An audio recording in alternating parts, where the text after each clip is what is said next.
My fellow Americans, this is the 34th time I'll speak to you from the Oval Office, and the last. We've been together 8 years now, and soon it'll be time for me to go. But before I do, I wanted to share some thoughts, some of which I've been saving for a long time. It's been the honor of my life to be your president. So many of you have written the past few weeks to say thanks, but I could say as much to you. Nancy and I are grateful for the opportunity you gave us to serve. One of the things about the presidency is that you're always somewhat apart. You spend a lot of time going by too fast in a car someone else is driving, and seeing the people through tinted glass, the parents holding up a child, and the wave you saw too late and couldn't return. And so many times I wanted to stop and reach out from behind the glass and connect. Well, maybe I can do a little of that tonight. People ask how I feel about leaving, and the fact is, parting is such sweet sorrow. The sweet part is California, and the ranch, and freedom. The sorrow, the goodbyes, of course, and leaving this beautiful place. You know, down the hall and up the stairs from this office is the part of the White House where the president and his family live. There are a few favorite windows I have up there that I like to stand and look out of early in the morning. The view is over the grounds here to the Washington Monument, and then the Mall, and the Jefferson Memorial. But on mornings when the humidity is low, you can see past the Jefferson to the river, the Potomac, and the Virginia Shoal. Someone said that's the view Lincoln had when he saw the smoke rising from the Battle of Bull Run. But I see more prosaic things. The grass on the banks, the morning traffic as people make their way to work, now and then a sailboat on the river. I've been thinking a bit at that window. I've been reflecting on what the past 8 years have meant, and mean. And the image that comes to mind like a refrain is a nautical one. A small story about a big ship and a refugee and a sailor. It was back in the early 80s, at the height of the boat people, and the sailor was hard at work on the carrier Midway, which was patrolling the South China Sea. The sailor, like most American servicemen, was young, smart, and fiercely observant. The crew spied on the horizon a leaky little boat, and crammed inside were refugees from Indochina hoping to get to America. The Midway sent a small launch to bring them to the ship in safety. As the refugees made their way through the choppy seas, one spied the sailor on deck and stood up and called out to him. He yelled, "Hello, American sailor. Hello, freedom man." A small moment for the big meeting. A moment the sailor who wrote it in the letter couldn't get out of his mind. And when I saw it, neither could I. Because that's what it was to be an American in the 1980s. We stood again for freedom. I know we always have, but in the past few years, the world, again, and in a way we ourselves, rediscovered it. It's been quite a journey this decade, and we held together through some stormy seas. And at the end, together, we're reaching our destination. The fact is, from Grenada to the Washington and Moscow summits, from the recession of 81 to 82, to the expansion that began in late 82 and continues to this day, we've made a difference. The way I see it, there were two great triumphs, two things that I'm proudest of. One is the economic recovery in which the people of America created and filled 19 million new jobs. The other is the recovery of our morale. America is respected again in the world and looked to for leadership. Something that happened to me a few years ago reflects some of this. It was back in 1981, when I was attending my first big economic summit, which was held that year in Canada. The meeting place rotates among the member countries. The opening meeting was a formal dinner to the heads of government of the 7 industrialized nations. Well, I sat there like the new kid in school and listened. And it was all Francois this and Helmut that. They dropped titles and spoke to one another on a first-name basis. Well, at one point, I sort of leaned in and said, "My name's Ron." But in that same year, we began the actions we felt would ignite an economic comeback. Cut taxes and regulation. Started to cut spending. Soon the recovery began. 2 years later, another economic summit with pretty much the same cast. At the big opening meeting, we all got together, and all of a sudden, just for a moment, I saw that everyone was just sitting there looking at me. And then one of them broke the silence. "Tell us about the American miracle," he said. Well, back in 1980, when I was running for president, it was all so different. Some pundits said our programs would result in catastrophe. Our views on foreign affairs would cause war. Our plans for the economy would cause inflation to soar and bring about economic collapse. I even remember one highly respected economist saying back in 1982 that the engines of economic growth have shut down here, and they're likely to stay that way for years to come. Well, he and the other opinion leaders were wrong. The fact is, what they called radical was really right. What they called dangerous was just desperately needed. And in all of that time, I won a nickname, the Great Communicator. But I never thought it was my style or the words I used that made a difference. It was the content. I wasn't a great communicator, but I communicated great things. And they didn't spring full bloom from my brow.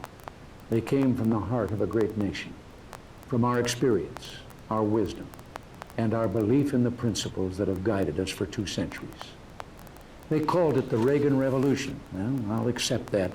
But for me, it always seemed more like the great rediscovery, a rediscovery of our values and our common sense. Common sense told us that when you put a big tax on something, the people will produce less of it. So we cut the people's tax rates, and the people produced more than ever before. The economy bloomed like a plant that had been cut back and could now grow quicker and stronger. Our economic program brought about the longest peacetime expansion in our history.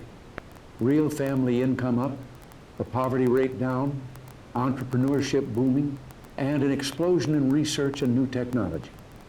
We're exporting more now than ever because American industry became more competitive. And at the same time, we summoned the national will to knock down protectionist walls abroad instead of erecting them at home. Common sense also told us that to preserve the peace, we'd have to become strong again after years of weakness and confusion. So we rebuilt our defenses.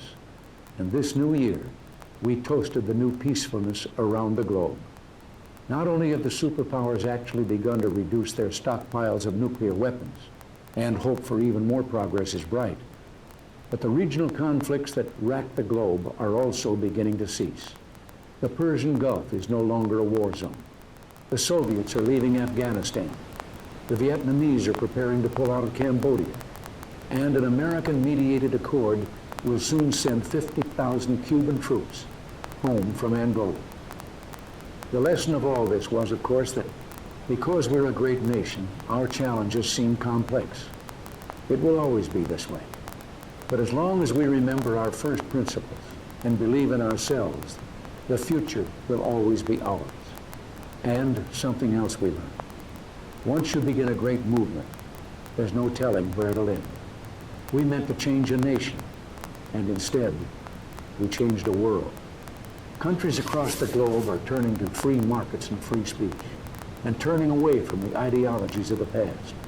For them, the great rediscovery of the 1980s has been that, lo and behold, the moral way of government is the practical way of government.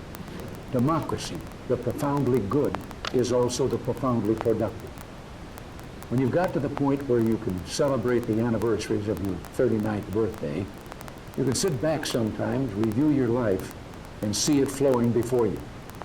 For me, there was a fork in the river, and it was right in the middle of my life. I never meant to go into politics.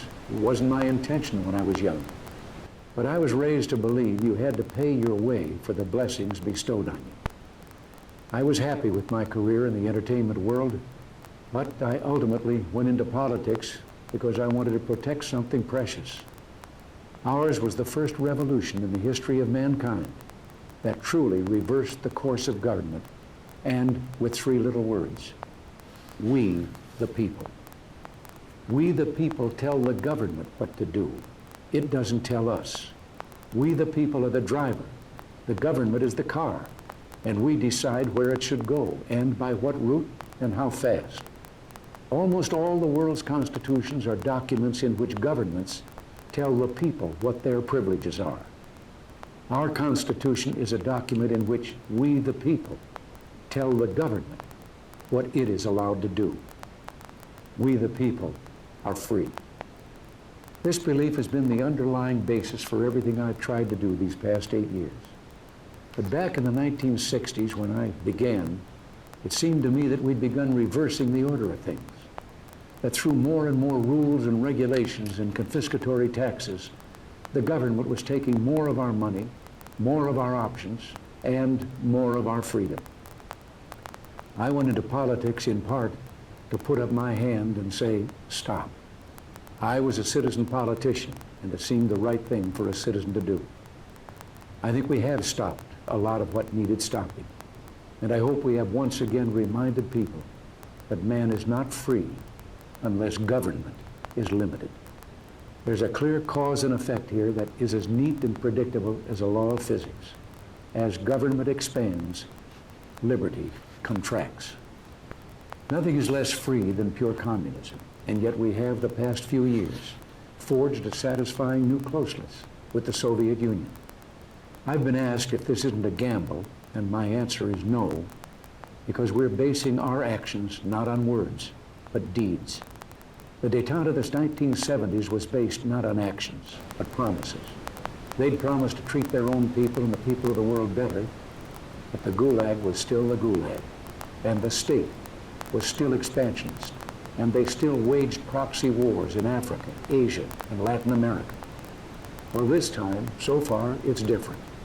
President Gorbachev has brought about some internal democratic reforms and begun the withdrawal from Afghanistan. He has also freed prisoners whose names I've given him every time we've met. But life has a way of reminding you of big things through small incidents. Once during the heady days of the Moscow summit, Nancy and I decided to break off from the entourage one afternoon to visit the shops on Arbat Street. That's a little street just off Moscow's main shopping area. Even though our visit was a surprise, every Russian there immediately recognized us and called out our names and reached for our hands. We were just about swept away by the warmth. You could almost feel the possibilities in all that joy. But within seconds, a KGB detail pushed their way toward us and began pushing and shoving the people in the crowd. It was an interesting moment. It reminded me that while the man on the street in the Soviet Union yearns for peace, the government is communist, and those who run it are communists. And that means we and they view such issues as freedom and human rights very differently. We must keep up our guard, but we must also continue to work together to lessen and eliminate tension and mistrust. My view is that President Gorbachev is different from previous Soviet leaders. I think he knows some of the things wrong with his society and is trying to fix them. We wish him well, and we'll continue to work to make sure that the Soviet Union that eventually emerges from this process is a less threatening one. What it all boils down to is this. I want the new closeness to continue, and it will, as long as we make it clear that we will continue to act in a certain way as long as they continue to act in a helpful manner. If and when they don't, at first pull your punches. If they persist, pull the plug. It's still trust, but verify. It's still play, but cut the cards. It's still watch closely, and don't be afraid to see what you see. I've been asked if I have any regrets. Well, I do. The deficit is one. I've been talking a great deal about that lately, but tonight isn't for arguments, and I'm going to hold my tongue. But in observation, I've had my share of victories in the Congress, but what few people noticed is that I never won anything you didn't win for me. They never saw my troops. They never saw Reagan's regiments, the American people. You won every battle with every call you made and letter you wrote demanding action. Well, action is still needed. If we're to finish the job, Reagan's regiments will have to become the Bush brigades. Soon he'll be the chief, and he'll need you every bit as much as I did. Finally, there is a great tradition of warnings in presidential farewells. And I've got one that's been on my mind for some time. But oddly enough, it starts with one of the things I'm proudest of in the past 8 years.